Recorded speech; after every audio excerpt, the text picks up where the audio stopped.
my quest to fill up the borders at Grassy Bottom, I'm continually buying plants.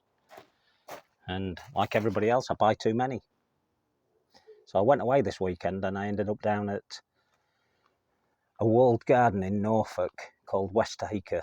And it's wonderful. They do some really nice plants there. And I also ended up at Foggy Bottom at Bressingham. And I went there for a private tour, really. Well, it wasn't private because everybody got to go to it if you paid. And I really enjoyed it. And again, I bought more plants there. But just thought I'd just fly around the garden and show you the ones that I bought as well while we're on the way. Now, this particular one really likes a damper area, and I've already got one, but I've not got this particular one. I have had this one in the past, and we'll show you the name straight away. So it's an Actaea, it's James Compton.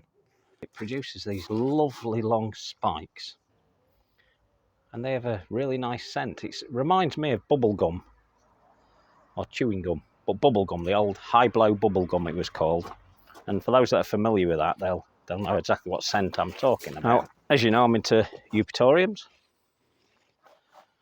and I bought this one. I've had this one before, and this is a eupatorium that isn't very big, not very tall.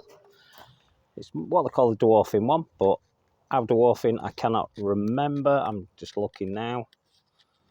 90 centimetres, so not very big at all, under 3 foot. And this one's called Baby Joe, so it's a Dubaium type, so altogether different.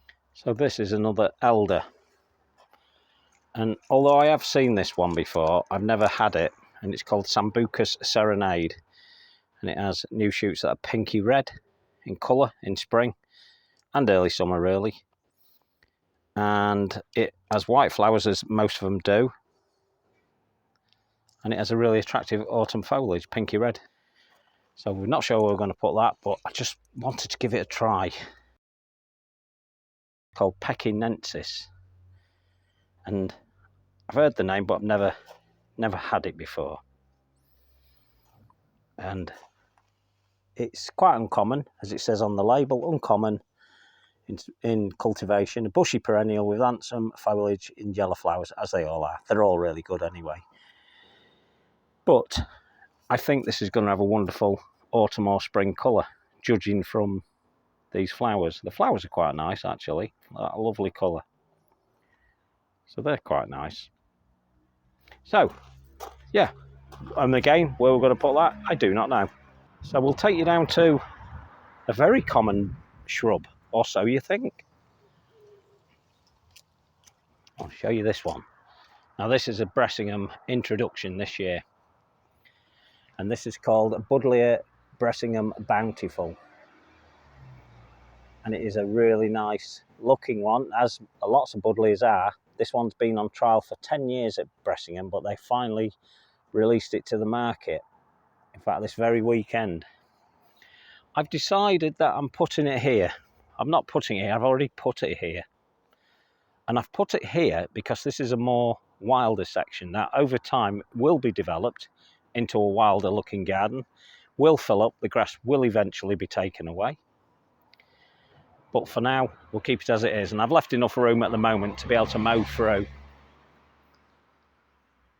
So this, when I saw it in the garden itself, they'd allowed it to get to between 6 and 7 foot. And I've never seen as many flowers on one Buddleia, and especially the size of them. And I really like the colour. I know there are lots of nice colours out there, but this one it appeals to me. And that's a beauty. So that's Bressingham Bountiful, a new introduction this year. So we'll wander down here and carry on talking, because I just want to show you where we're at the moment. We're in the first week in September. Everything's looking great. It's lovely and warm today. Things are growing still, and things are establishing. So they're not where I want them yet. As I've said before, I'm going to be taking and removing plants. I've already made plans of what I'm taking out, and I'm going to start moving things around pretty soon. Now, another plant that I bought this weekend was this one, And this is a rose called Rosa Lilac Bouquet, and it's a, in fact I can show you the label on that one, so you can see the colour through there. It's a lilac colour obviously, and what I've done this time, I've put it between these two posts because these plants can make 6 foot wide, so basically it could be put on the middle one and it would go left and right of that post and touch the other post, but I've decided I'm going to put it between these two. And I've put these canes, the ones that I took from the bamboo cutting the other day, and I've just simply put them against there, that side and that side, and we've already tied on some stems to either side, which are looking really nice. It had enough stems in there to do it. Now, this is a Peter Beale rose. I went to visit Peter Beale's as well while I was down that way. I was literally 10 minutes away, so paid a visit. So that's looking good. Now, another thing that I've done here, I've put this ivy, and this is called Green Ripple. And it was in another part of the garden, and it wasn't really showing itself off. So I felt it would show itself off here. And it was doing well where it was, but I wanted to clothe this, as you know.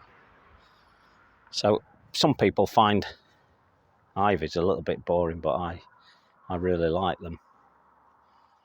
And I'm not a snob about things like that. So this whole area is looking absolutely fantastic at the moment. We're getting side lit by the sun. The grasses always stand out when we get side lit by the sun. So now I've got round to pruning this silver birch once more. I've taken out more of the actual branches, the smaller branches that is, and I've taken out the tops on each one of them. As you can see, you can almost make out that it's got a flat head, which is great. That's deliberate. I do this, and I've done it quite successfully in the past, and that's just really to keep the size in check. If you're not careful, you'll end up with some monster. And these do make quite big trees. They could make up to 35 foot quite easily. I suspect this one now will probably make it between 20 and 25 feet. I don't know for sure. That's just a hope, I think, at the minute. And you can see it's got this lovely formation of branches there, and that's not by chance, that's by design. That's me going in there while it was still young and clipping out the ones I didn't want, taking out leaders and branches that were crossing, etc, etc, as you know you should do. But it's looking great now. And I think I'm probably going to leave that next year. There'll be the odd branch that's going to want to romp away, but I think I will see that. It has this lovely white silhouette, and especially when winter comes in and all those leaves fall away, this one will really come into its own. And it is multi-stemmed. I bought it as a multi-stemmed, and when I bought it, it was brown. It's now turning this lovely white. So this is a Betula Jacquemontii utilis, or Utilis Jacquemontii. I was out here last night looking at all this, and as the sun goes down, as I say, when we hit the golden hour, it is absolutely wonderful. Trouble is that sometimes I can't get it looking great on camera, and I certainly can't give you the feeling of depth that I actually get when I'm here. But I think it looks okay on camera. I come back to this one time and time again because it is such a reliable plant and such a good doer. It's just stunning, really. And when we get these misty mornings, as we do at this time of year, if your plant is still in full flower, as this one is, and there's mist on top of it, it almost looks like somebody switched a light bulb on, and all the mist or fog around it lights up yellow. And quite a sight to see, really. So some of the flowers haven't come out yet. And this is a Leucanthemella seratina, and it's pure white when it comes out. And again, it's like a sunflower type plant. It doesn't stay as it is there, it actually folds. So it'll start flat and then it'll fold over to face the sun, and it will follow the sun while the flowers themselves are fairly young. And that's quite a nice addition to the border for the late season as well, because a lot of things have gone by then. This is Calamagrostis brachytricha, another one that you should get for your borders because it is a stunner. And it's doing exceptionally well this year. And they will hold really well through the winter and keep the shape and keep the form. And it's a bit of a good all-round grass, really. it can take shade as well. Not deep shade or heavy shade, but it can take shade. And it doesn't usually affect it as long as it's not too deep. So in this section of the garden, I made a bit of a boo-boo really. I planted the euphorbia, and that's my own euphorbia malachi. And it looks superb actually, since I put it in. It's doing really well. And next to it, there's an Elianthus, Cape Neck Star. And when I planted the euphorbia itself, I didn't realise I'd already planted an Elianthus, because I had to move a lot of Elianthus around because I had to lift it from where the floating deck is. And I'd obviously planted one there, didn't realise, didn't come across it, or else I would have taken it out. So I'm just going to leave it probably another month, and then that's coming out and getting moved elsewhere. And that's another good plant to consider. Now, some of the plants in this garden I don't show you because it's just, they're too little at the minute, but we will show you this one. And I'm just trying to find this leaf. Right, there we go. I spotted this yesterday when I was in the border, that colour leaf. Now, because it's my first time with this particular one, no, that's not true. I've had it in another garden, but it was a long time ago. And this one's called Amsonia, and it's called Ernst Pagels.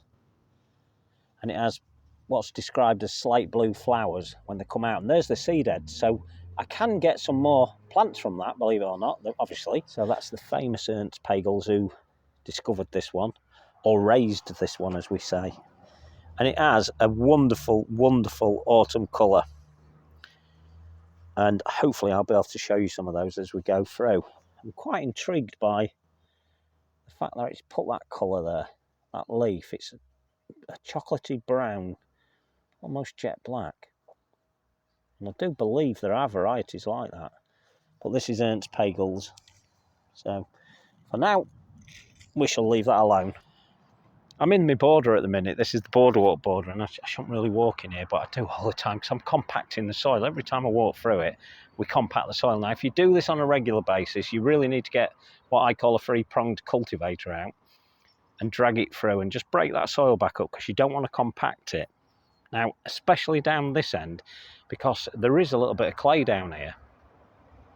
So if I tread on it too much without breaking up the soil again, I'm going to cause problems in the future. This is one of my favourite sanguisorbas, called Blackthorn. It's just a good, strong and robust plant. It doesn't really cause any problems. So this was discovered by Peter Udolf, the famous plantsman, and it's Molinia, an Arundinaceae type, subspecies of Caerulea, and this one's called Silver Veil. And I originally saw this on a YouTube video, can you believe? And I coveted it really. And then when I went up to Dove Cottage Nurseries in Halifax, they had it, and from the very man himself. But you can see why they call it Silver Veil. Now there's only 9, 10, 11 seed heads on this. So this year it's not going to do its thing, but it's quite a good upright form. So I have great expectations for that one. And I'm very excited by it. And it's next to this beastie where I got from the same place. So this is the flower head. And just look at that. That is absolutely wonderful. Massive. And its bed partner is this. This is another Miscanthus. The one I hark on about, called Cabaret. It's a really good one. Now looking at it this year, I'd almost be tempted to say that might flower for me. It's setting flowers, but often in the UK this one doesn't flower for us, so I don't get too excited because it still may not. But look at that, it's wonderful. It gets between 6 and 6.5 feet. And I've got that in, I think, 2 other locations in the garden because I like it that much. And it's great. The Aster Monk's still looking good. If you're going to get an Aster, get this one, Aster Monk. There were 3 at the time that were produced, but this I think is, I still feel is the better of them. So that's a Fricatii Monk. We've got all the bits and bobs. This is a bit of a shady border really without realising it. and nothing exciting is in this border for people to look at, so no real fancy flowers.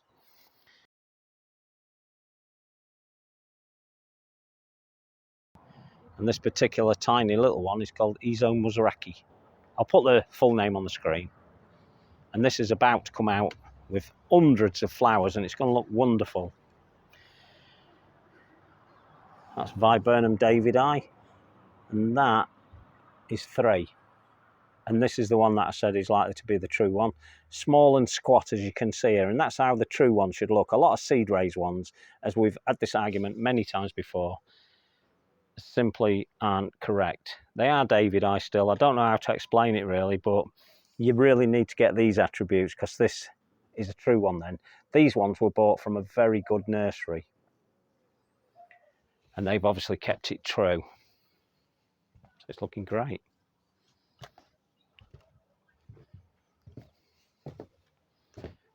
So we've got this Buddleia in the wrong place really, and I showed you the other one I got from Bressingham, and this I believe is Lockinch, but I can't guarantee it is, but it's a beauty whatever it is, and it's to be honest, it's in too dark a situation.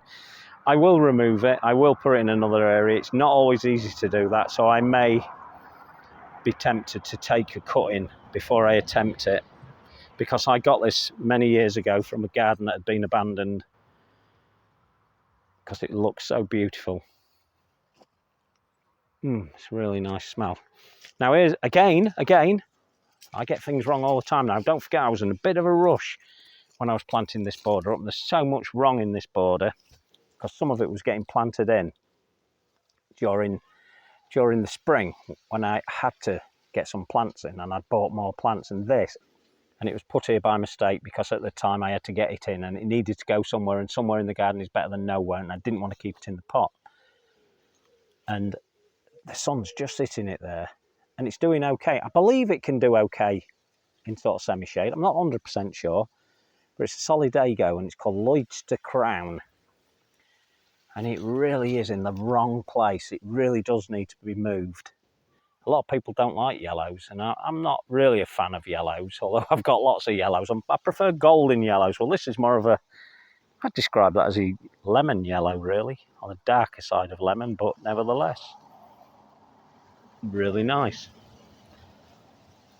So if you make mistakes when you're planting stuff, as I have here, again, this is an Elianthus in the wrong place. I just dumped it in there because that's the only place at the time I had to put it. In fact, I was working in this border and I just simply stuck it in there. That is going to be removed. So don't ever feel that you can't move these things. It's not going to do very well this year. I'm going to lift it. I'm going to split it into possibly 2, maybe 3 plants and leave it in the pots and possibly move it on because I've got loads in the garden. Melinia's looking great.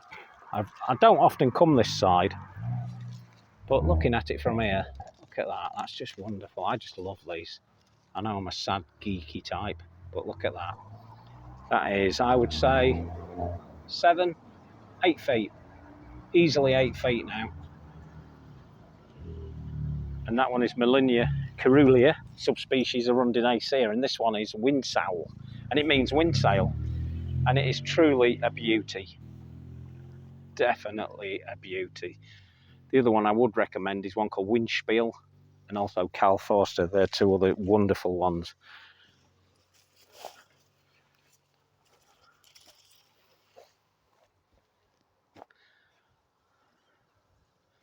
And this is what I get all the time, these pigeons. This one's become, it's quite friendly, this one actually. It tends not to fly away when I come out, this one. And they do annoy me because they eat some of my favourite plants. And I think these are the culprits for the Bruneras. I think these are the ones that are chewing on them. Now I realise going back through my videos, I've not really shown this one much this year. And it's another Calamagrostis. It's called Emadensis, and when it first sends up its flowers, they are green. The actual seed heads are green. And then the fluff into this, which is really nice, a really nice look. But after about 3 years, you will find that this one dies away a little bit. So you can see on the right, dying away down in its leaf. On the left, looks quite fresh. That's a younger one that's attached itself to the side, but it is a species type, so they're all true. So this one, I said to you, should get to the top of this post. And as you can see, it is almost there. I'm not sure it's going to make it completely to the top, but it's within 6 inches of the top of that post now. So that would make this plant 6 foot. And it's called Acanthus ruladen. And it's a mollis type. And I will put that on the screen for you. So you can immediately run out and buy one, because it is a real good one. There's not many white good ones, but this is one of the good ones. And it is one of the tallest that you'll come across. So this is a really nice colour. It is starting to turn slightly. You can't really make that out, but I can. So not long now before they turn. But that has a really nice overall look, this arching look. And I bought it from my friend. I don't think he really wanted it because it had actually grown wrong for him. And he was having a bit of a collection of them and decided to get rid of this. What a big mistake he made. Because it looks wonderful here. Beautiful with them rocks. Now this is a Brunera. And I said that I think the pigeons eat these. And look, I think a pigeon's already been at it. Been nibbling away at that. I can't remember it being like that. Now I know snails attack these as well. This is Brunera and it's called Dawson's White. And I've had this in many other gardens and came across it again at Peterbilt Roses, can you believe? And I had to have it. Now the downside to this one is you need to put it in shade because those edges will burn. They had it in the display borders or sales area and you can see that's what will happen if you don't get it out of the light. It will burn those white edges. Is this one, and this was from Westacre Gardens. Now it's commonly available everywhere really, well in good nurseries, and this is Bleccium chilense, and it's a bit of a spreader, but it has this really nice look, and some of them new leaves have like a coppery look. So the one I'm looking at there, that one has more of a coppery look at the moment, and when the new growth comes again, in fact that's a good example, the smaller one down there, a coppery green look, and they look great, and this will spread around. It is a bit of a spreading fern and I really like it. It has this more, I don't know what's the word, jungly look once it gets going, because those fronds become a lot bigger than they are there. So once that's settled in, I hope to find it all over this area. I eagerly await that. So this is the small miscanthus that I hope will do well for me. It's looking great again. It's got the same lovely red flowers that it comes up with every year. And the colour in the leaf is coming on nicely now as well, starting with its red infused leaves that look good, and the whole plant will do that.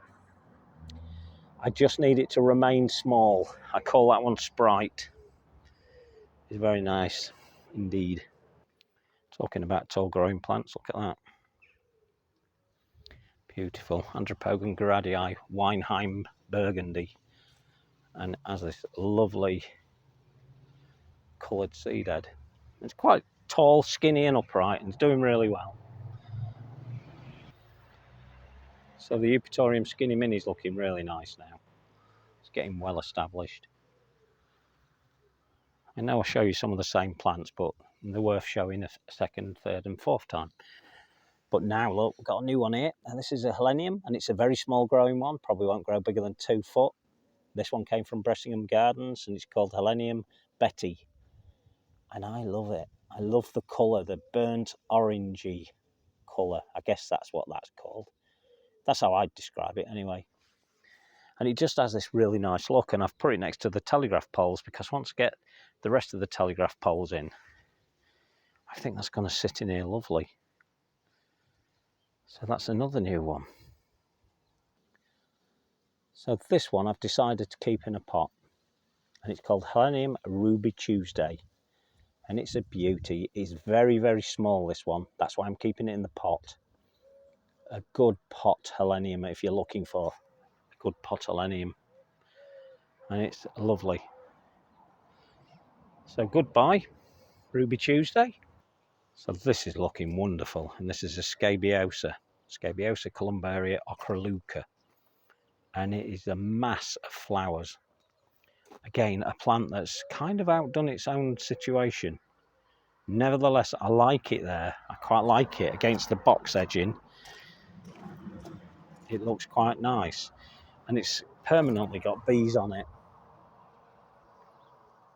Almost permanently got bees on it, and butterflies come in as well quite often. So that's a really nice one.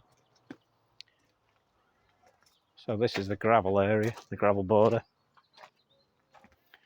And I must say, verbena's done really well this year, all verbenas, but this particular one really well. And that's a seedling really, from one called Buenos Aires, which is supposed to seed true, and I think it has. So this is Pennisetum macrorum. One single stem, one single flower, doing really well. There's the one I split up last year, which has stayed quite small. And there is one available actually called Shorty on the market. So that's Pennisetum Shorty, but this one isn't. This is just the ordinary macrorum. And that's just shorter because I split it. So this one is Arundodonax macrophylla. Is definitely worth having in your garden. If you've got the room for it, get it. It's worth having. It's not as large clump forming as the ordinary Arundodonax, but it's a beauty and I love it. The size of them leaves are amazing. And it's easy to dig out the garden early on, so you can just dig it out, dig away. If it's getting too far out of where you're comfortable with, dig it out. This is an Ostraderia richardii, and I love it. Look at those seed heads now. They are fluffed up. They're blown. Almost candy floss type if it weren't for the colour. Almost looks like candy floss. Maybe you can buy white candy floss, I don't know. But it's a beauty. Look at that. It gets bigger each year, so you need to give it its space, and it's easy enough to lift and split if you're of that mind. Or you can just simply leave it to get bigger and bigger, which is what I will do. So that is an absolute stunner, and I love it. I'll talk to you on the next one. Ta-da!